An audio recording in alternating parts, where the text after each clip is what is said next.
मेरे भाई हम क्या है, एक नापाक कतरे से पैदा होने वाला इंसान किस बात पर घमंड करता है, किस बात का तकब्बुर करता है, किस बात पर अकड़ कर जिंदगी गुजारता है, किस बात पर अपने पैर को जमीन पर रगड़ कर चलता है। मेरे भाई तेरी हकीकत तो ये है, हल अता अलल इंसानि हीनुम मिनद्दहर लम यकुन शैअन मज़कूरा इन्ना खलक़नल इंसाना मिन नुतफ़तिन अमशाज नब्तलीहि फजअलनाहु समीअन बसीरा।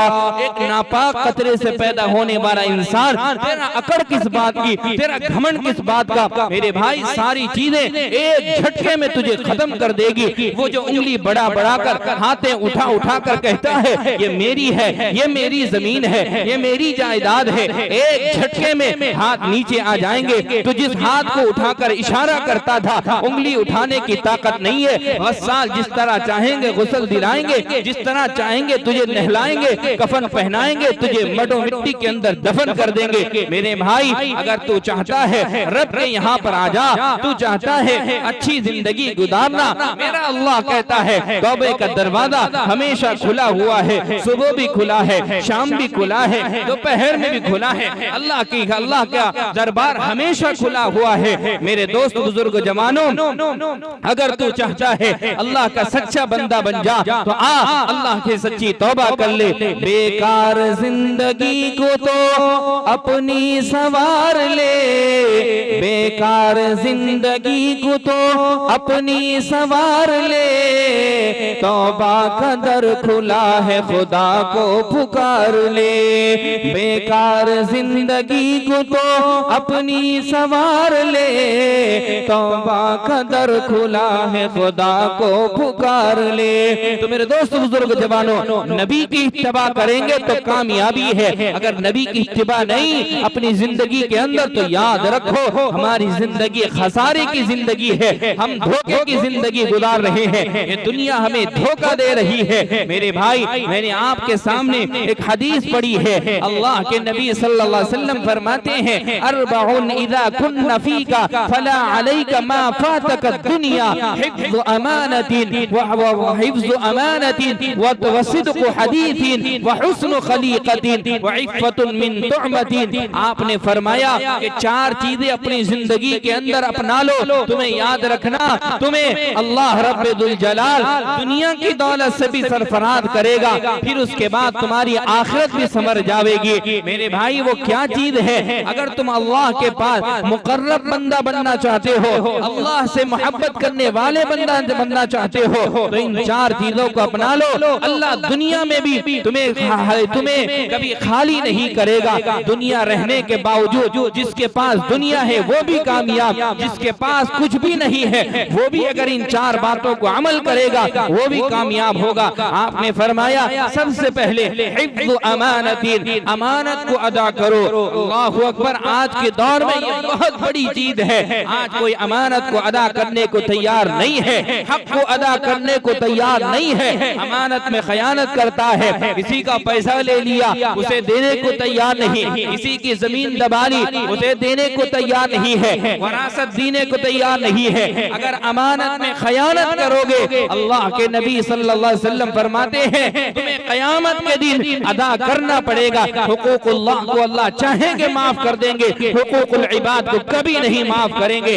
अल्लाहु अकबर, तुम बड़ी बड़ी नमाजें लेकर आओगे, सदका व खैरात लेकर आओगे, ज़कात लेकर आओगे, सारी चीजें लेकर आओगे, अल्लाह फरमाएंगे अद्दिल अमाना, अमानत को अदा कर। अल्लाह वो अमानत तो मेरे पास नहीं है, अल्लाह कहेंगे हैं अदा कर, अगर नहीं है तो तेरे अमाल जिसका हकदार है उसको दे दो, जो अमानत की जिसका अमानत तूने दबा रखा है, जिसका हक तूने दबा रखा है, उसको तेरे अमाल दे दिए जाएंगे, नमाजें दे दी जाएंगी, ज़कात दे दिए जाएंगे, सारी चीजें तेरी मेहनत के दे दिए जाएंगे। फिर उसके बाद कहेंगे अल्लाह इसके अमाल खत्म हो चुके हैं, अल्लाह कहेंगे उसके अमाल को इसके अंदर दाखिल, उसके गुनाह को इसके ऊपर लाद दो, फिर उसके गुनाह सब लाद दिए जाएंगे। फिर अल्लाह कहेंगे अद्दिल अमाना, अमानत को अदा कर। अल्लाह मेरे पास अमानत नहीं है, फरिश्तों को हुक्म होगा घसीट कर जहन्नम के तरफ ले जावेंगे। फिर उसके बाद देखेगा जहन्नम के तह के अंदर, फरमाया उसकी अमानत पर नजर पड़ेगी, फरिश्ते धकेल देंगे। फरमाया जलता पोड़ता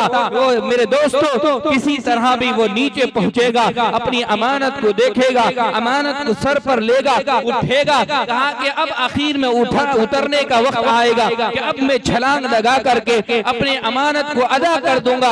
हदीस में आता है उसकी अमानत हाथ से छूट जाएंगी, फिर नीचे चले जाएंगे, फिर इसी तरह उठता रहेगा, जाता रहेगा। इसलिए अपनी दुनिया के अंदर अमानत को अदा करने वाले बन जाओ। दूसरी बात, जिसके भी अमानत है अपनी पहली फुर्सत में अहद करके उठो, हम अपनी अमानत को अदा करेंगे, हक को अदा करेंगे, सारी चीजें दूसरों के अदा कर देंगे। एक अल्लाह के ऐसे बंदे बनकर कब्र के अंदर जाओ जो तुम्हारे नामे अमाल बिल्कुल मेरे दोस्तों गुनाहों से पाक हो, दूसरों के हुकूक अदा करने से पाक हो, सारी चीजों से बिल्कुल आप नेक बन करके अल्लाह के सुपुर्द हो जाओ, कब्र के सुपुर्द किए जाओगे। अगर ऐसा होगा तो तुम्हारी जिंदगी एक कामयाब जिंदगी होगी, कामयाब तरीन जिंदगी होगी। वरना ऐसा होगा अल्लाह ताला सारी चीजों का हिसाब और किताब लेगा। दूसरी बात आपने फरमाई वसिदक़ु हदीथिन का, जब बोलो जहां बोलो सच बोलने की कोशिश करो। मेरे आका सल्लल्लाहु अलैहि वसल्लम ने फरमाया अस्सिदक़ु युंजी वल किज़्बु युहलिक, झूठ हलाक करती है, सच निजात दिलाती है। आज हमने तिजारत में झूठ, कारोबार में झूठ, सारी चीजों को झूठ को अपनाया है। फरमाया रोजी में बरकत नहीं, घरों में बरकत नहीं, औलाद नाफरमान है। क्यों? कि हमने झूठ को अपना करके अपने बच्चों को हलाल के बजाय हराम खिलाया, झूठ को अपना करके दूसरों को हक को पामाल किया। अगर धोखा देगा, झूठ बोलेगा, वो मुसलमानों में से नहीं है मेरे भाई। और आपने फरमाया कहा कि वो हुस्न खलीक़तिन, अपने अखलाक को दुरुस्त करो, अपने किरदार को दुरुस्त करो, अपने कैरेक्टर को दुरुस्त करो, माफ करना सीख जाओ। याद रखो अगर तुम माफ करना सीख जाओगे, दूसरों को हकूक को अदा करोगे, पड़ोसी के हकूक को अदा करेगा। माफ करने, कोई तुम्हें गाली देता है तुम माफ कर दो। मेरे आका जनाबे मोहम्मद रसूलुल्लाह सल्लल्लाहु अलैहि वसल्लम ने फरमाया सिल मन क़तअका वअफ़ु अम्मन ज़लमका वअहसिन इला मन असाअ इलैक। आपने फरमाया जो रिश्ते को तोड़ता है तुम जोड़ने की फिक्र करो, जो तुम पर जुल्म करता है माफ करना सीख जाओ। नहीं आज हमें कोई बात कह दे हमारी आस्तीन चढ़ जाती है, कोई कुछ कह दे हमारी पेशानी में बल आ जाते हैं, हम कहते हैं देख लेंगे तुझे। क्या देखेगा? वो देखने वाला परवरदिगार पूरे जहां का बादशाह बैठा हुआ है, इंसाफ करने वाला, इंतकाम लेने वाला, पूरी दुनिया का बादशाह बैठा है। जरा सी बात के लिए अगर तू माफ कर देगा तू रसूलुल्लाह के सुन्नत पर अमल करने वाला हो जाएगा। क्यों? कि तुझे मालूम नहीं आपके बदर के मैदान में, जंगे उहद के मैदान में, आपने ताइफ के मैदान में लोगों को माफ करके ये पैगाम दिया है, ए पत्थर मारने वाले तुझे माफ है, ए इल्जाम लगाने वाले तुझे माफ है, ए लहूलुहान करने वाले तुझे माफ है। सारी चीजों को माफ करके मेरे आका ने ये पैगाम दिया, ए मेरी उम्मत तुम अगर माफ करना सीख जाओगे अल्लाह तुम्हें इज्जत की जिंदगी से नवा देगा। तुम माफ करना सीख जाओगे अल्लाह तुम्हारे घरों में बरकत अता फरमा देगा। तुम माफ करना सीख जाओगे अल्लाह तुम्हारे खानदान में मोहब्बत को पैदा कर देगा। आज भाई भाई में लड़ाई, बाप बेटे में लड़ाई, माँ बेटे में लड़ाई हो क्या रहा है? तुम नबी के उम्मत हो, क्या नबी का पैगाम तुम तक नहीं पहुँचा है? क्या कुरान नहीं पढ़ते हो? क्या नबी की सुन्नत पर अमल नहीं करते हो? तुम जानते नहीं हो कि तुम्हारी जिंदगी के अंदर तुम क्या कर रहे हो? मुसलमानों सच को अपनाने की कोशिश करो, माफ करना सीखो, दरगुजर करना सीख जाओ। याद रखो फल वाला शाख हमेशा झुक कर रहता है। तुम अगर माफ कर दोगे, तुम अगर माफ कर दोगे अल्लाह तुम्हें इज्जत की जिंदगी नवाज देगा, तुम्हारी औलाद को तुम्हारे हक में फर्माबरदार कर देगा। आज बहुत सारी शिकायतें आती है, मौलवी साहब बेटा बात नहीं मानता है, मुंह चढ़कर बात करता है, जवाब देता है। क्यों देता है? इसलिए कि हमने अपनी जिंदगी के अंदर झूठ को अपनाया है, धोखा को अपनाया है, हराम को अपनाया है हर चीज में हम अपने आप को देखें, हम क्या कर रहे हैं, अपने औलाद को क्या खिला रहे हैं, क्या पहना रहे हैं। मेरे भाई हर चीज में आज हरामकारी हरामखोरी घुस गए, हर चीज में हरामकारी को अपना लिया। यही वजह है आज औलाद ना फरमान, आज बेटे ना बात नहीं मान रहे हैं, घरों में बरकत नहीं है सिवाय मेरे दोस्तों हराम की वजह से। अगर हलाल को अपना लोगे अल्लाह तुम्हें तकवा वाली जिंदगी नसीब कर देगा, अल्लाह का डरने वाला खौफ पैदा कर देगा, अल्लाह से डरने वाला दिल के अंदर खौफ पैदा कर देगा और रसूलुल्लाह के तरीके पर अमल करने वाले बन जाओगे। मेरे भाई याद रखो। और तीसरी चौथी बात आपने फरमाया वइफ़्फ़तु मिन तुअमतिन, फरमाया जब भी बोलो और जहाँ बोलो सच बोलो। और फिर उसके बाद आपने फरमाया अपनी जबान की हिफाजत करो और अपने हलाल को अपनाओ, हराम से झूठ से बचो और तेरे दोस्त बुजुर्ग जवानों अमानतदारी को अदा करो। मेरे भाई अगर करोगे याद रखो अपनी जिंदगी के अंदर एक कामयाब तरीन जिंदगी गुजार कर अल्लाह के पास जाओगे। मेरे भाई इसीलिए अपनी जिंदगी के मकसद को हमेशा समझने की कोशिश करो कि अल्लाह ने क्यों पैदा किया है, पैदा करने का मकसद क्या है, पैदा क्यों किया है। मेरे भाई एक छोटी सी बात बताकर अपनी बात को खत्म करता हूँ। अल्लाह के नबी सरवरे कौनैन जनाब मुहम्मदुर रसूलुल्लाह सल्लल्लाहु अलैहि वसल्लम के जमाने में भी बहुत सारे ऐसे हजरात होते थे जो आपकी मजलिस में आते थे, आपका साथ देते थे, फिर उठ करके आपकी बगावत करते थे, झूठ बोलते थे, मुनाफिकत करते थे। इस चीज से तुम हिफाजत करो। मुनाफिकीन का मेरे दोस्तों बहुत बड़ा गुनहगार है और फरमाया जहन्नम के सबसे नीचा तबका मुनाफिकीन के लिए है। मेरे भाई इस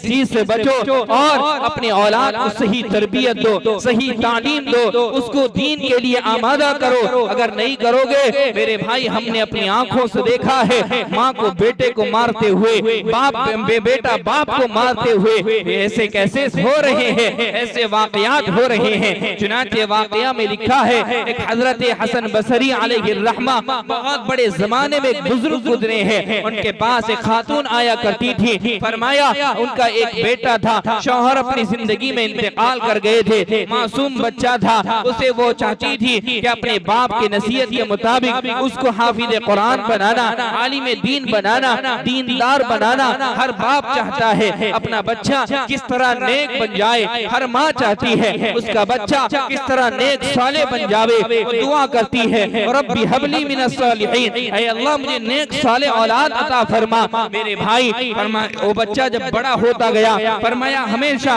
वो हजरत के पास लेकर आती हैं। हम भी अपने बच्चों को, कोई बड़े आते हैं, कोई उलमा आते हैं, उनके सर पर हाथ फेरते हैं और दुआ करवाते हैं, कामली साहब दुआ कर दीजिए, पीर साहब दुआ फरमा दीजिए, अल्लाह मेरे बच्चे को नेक बना दे। तो वो भी दुआ करवाती थी, हमेशा वो हजरत के पास ले जाती थी। मुख्तसर बताता हूँ जब बच्चा बड़ा होता गया वो दुनिया की तरफ जाता हुआ शराब पीते हुए, ज़ना करते हुए, चोरी करते हुए, खुराफात की तरफ मुलव्विस हो गया। उसके बाद उसकी बेटी माँ कहती है, माँ तो माँ होती है, हमेशा दुआ करती है, मौलाना से दुआ कराती है, हजरत दुआ फरमा दीजिए मेरा बच्चा नेक बन जावे, मेरा बच्चा दीनदार बन जावे। मेरे भाई मेरे दोस्त बुजुर्गों, लेकिन वो बच्चा दिन ब दिन बिगड़ता गया। एक वक्त ऐसा आया सख्त बीमार हो गया, इतना बीमार हुआ बिस्तरे अलालत पर आ गया और फिर कहने लगा, कहा कि अम्मा जान ऐसा लगता है मैं और बचूंगा नहीं। फरमाया दिल के अंदर खौफ खुदा पैदा होता है, अल्लाह का डर पैदा होता है, अल्लाह का खौफ पैदा होता है। चुनांचे वो कहता है अम्मा जान आप मेरे हजरत को बुला लीजिए, आप अपने हजरत को बुला लीजिए, मैं तौबा करने के लिए तैयार हूँ। इसलिए कि मैंने सुना है जो बंदा गुनाह करके तौबा करता है अल्लाह उसके गुनाहों को माफ कर देते हैं, खताओं को दरगुजर कर देते हैं। चुनांचे कहा वो खुशी खुशी जाती हैं, अपने हजरत के पास जाती हैं, कहा हजरत आप चलिए मेरे बच्चे के लिए दुआ करवा दीजिए, वो तौबा करने के लिए तैयार है। कहा जिंदगी भर जो धोखा देता रहा, मुझे अपने वक्त को बर्बाद करता रहा, आज भी हो सकता है वो धोखा दे दे, मेरे पास वक्त नहीं है। वो आती है, कहा कि बेटा हजरत के पास वक्त नहीं है। चुनांचे वो कहता है, कहा कि अम्मा जान दो वसीयत मेरी याद रखना, मेरे मरने के बाद पूरा कर देना। और कहता है अम्मा जान आपके हजरत से कह देना जब मेरी वफात हो जावे, जब मेरी मौत हो जावे, अम्मा जान आप कह देना मेरे नमाज़े जनाजे की नमाज पढ़ा देंगे। फिर कहा और एक बात कहता है अम्मा जान अगर वो जनाजे से भी इनकार कर देंगे तो अम्मा जान मेरी लाश को कहीं कब्रिस्तान में दफन मत करना, किसी कूड़ेदान में फेंक देना। मैं आपको बाद में बताऊंगा वो बात। मेरे भाई, मेरे दोस्त, बुजुर्ग, जवानों, अल्लाह का वो बंदा कहता है और वो कहता है अम्मा जान आप जाइए, एक बार जाइए अपने बाप अपने हजरत के पास कि वो आ जाए, मुझे तौबा करा दे। मेरे दोस्त, बुजुर्ग, जवानों, फरमाया वो माँ कहती है कहा के गई हजरत के पास कि हजरत आप नमाज़े जनाजा पढ़ा दीजिए। उन्होंने कहा कि जो 3 जुमा नहीं पढ़ता है उसकी जनाजे की नमाज नहीं पढ़ाई जाती है, उस जमाने में वहाँ का मसला होगा। मेरे भाई उन्होंने इनकार कर दिया। वो आती है, माँ दहलीज पर पहुंची, देखा बेटे की हालत खराब है, बेटे की वफात का वक्त आ चुका है। वो कहता है अम्मा जान कहा के अगर मेरी वफात हो जाए अपने दुपट्टा से मेरे गर्दन पर बांध देना और मुझे कहीं पर दफन कर देना, कहीं पर कब्रिस्तान में दफन मत करना, किसी कूड़ेदान में डाल देना। माँ जब कहने लगी, हजरत की माँ को वसीयत कहने लगा और फिर उसके बाद कहती है, माँ कहती है ए बेटा, एक जुमला कहती है, ए बेटा कहा के तेरी माँ है, ये तेरी माँ है। जब तू शराब पी के आता था इसी आंचल से तेरे होंठ को साफ करके खाना खिलाती थी, आज वो माँ अपने हाथ से तेरे गर्दन में कैसे बांध सकती है। अल्लाहु अकबर। सब्र का बंधन टूट जाता है, एक चीख मारता है और इंतकाल हो जाता है। और इंतकाल होने के बाद माँ अपने बेटे के वसीयत को पूरा करने के लिए आप अपने गर्दन से रस्सी निकालती है, दुपट्टा निकाल कर ऐसे बांधना शुरू की थी। दरवाजे पर दस्तक होता है। हजरत ने फरमाया जब दस्तक हुआ माँ उठ करके दरवाजा खोलती है, देखा वक्त के वीर, वक्त के आलिम दीन, वही बुजुर्ग हजरत हसन बसरी अलैहि रहमा खड़े हुए हैं। जब खड़े हुए हैं ये देखकर चौंक जाती है। कहा कि हजरत आपने तो इनकार कर दिया, ये क्या बात है, आप क्यों आए हैं? फरमाया वजह क्या है? आपने फरमाया कहा कि मेरी माँ, ए मेरी बेटी सुन ले, तेरे आने के बाद कहा कि तू जब मेरे पास से आई मैं कैलुल्लाह के लिए लेटा हुआ था, मैंने ख्वाब देखा, अल्लाह ने कहा कि हसन तू एक वली के जनाजे से इनकार कर दिया। मेरे भाई अल्लाह से वो ऐसी सच्ची तौबा कर लिया, मेरे भाई अल्लाह ने उसके सारे गुनाहों को माफ कर दिया। आज भी अगर हम सच्ची तौबा कर लेंगे, कहा कि उसने जो वसीयत किया था, कहा कि जो वसीयत इसलिए किया था कि दुनिया वाले भी देख ले दुनिया के अंदर बेनमाजियों का हशर क्या होता है, आखिरत में तो अल्लाह हशर का मैदान में जो हिसाब किताब लेंगे। और कब्रिस्तान में दफन मत करना इसलिए कही थी कि कब्रिस्तान में और भी लोग आराम कर रहे हैं, हो सकता है मेरे गुनाह की वजह से उन लोगों को तकलीफ पहुंचेगी। अल्लाह को ये अदा इतनी पसंद आई, मेरे भाई अल्लाह ने मौत से पहले विलायत का दर्जा नसीब कर दिया। तो अल्लाह का दरबार हमेशा खुला हुआ होता है। बंदा अगर सच्ची तौबा कर ले, अल्लाह से सच्ची माफी मांग ले, अल्लाह ताला का दरबार हमेशा खुला हुआ है। आकर तो देखो, मांग कर तो देखो, अल्लाह ताला बड़ा रहमुर राहिमीन है, बड़ा माफ करने वाला, बड़ा दरगुजर करने वाला। सच्ची तौबा कर लोगे अल्लाह गुनाहों को नेकियों में तब्दील कर देंगे। मेरे भाई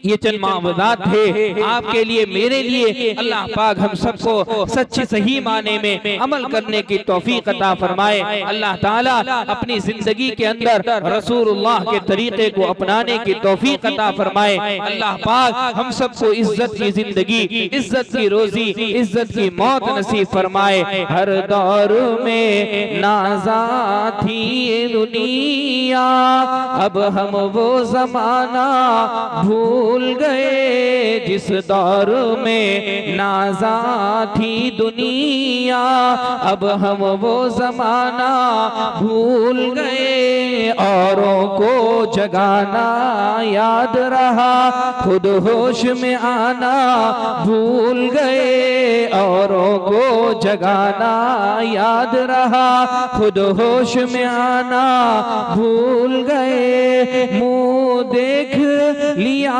है शीशे में, पर दाग न देखा सीने में। दिल ऐसा लगाया जीने में, मरने को मुसलमान भूल गए, दिल ऐसा लगाया जीने में। मरने को मुसलमान भूल गए, अजाने अब भी होती है मस्जिद की मीनारों से अनवर। अजाने अब भी होती है मस्जिद की मीनारों से अनवर।